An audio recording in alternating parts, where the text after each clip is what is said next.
Isang patay at isa pang sugatan sa aksidenteng kinasangkutan ng 10-wheeler sa Marcos Highway.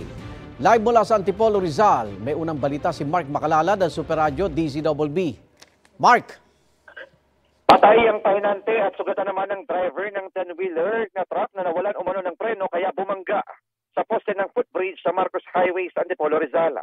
Kwento ng saksi at ng traffic enforcer, nangyari ang aksidente mag-alas 4 ng madaling araw kanina. Galing Kogyo ang truck na may kargang hollow blocks na nawalan daw ng preno. Dahil sa panika, tumalon ang pahinante ng truck na ikinasawi niya. Habang sugutan naman ang driver ng truck. Ayon naman sa driver, minabuti niyang sa poste na lamang ng footbridge ibangga ang truck kaysa makadamay pa ng mas maraming sibilyan. Bago naman tumama sa poste, inararo pa ng truck ang hindi bababa sa 3 concrete barrier sa kalsada at nabangga rin ang 2 tricycle na nakaparada.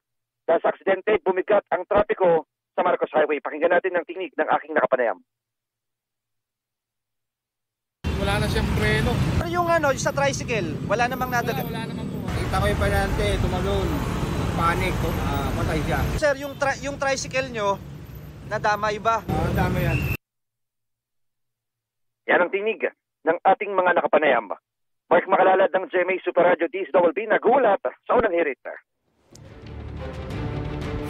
Maraming salamat, Mark Macalala ng Super Radio DZBB. Igan, mauna ka sa mga balita, mag-subscribe na sa GMA Integrated News sa YouTube para sa iba't ibang ulat sa ating bansa.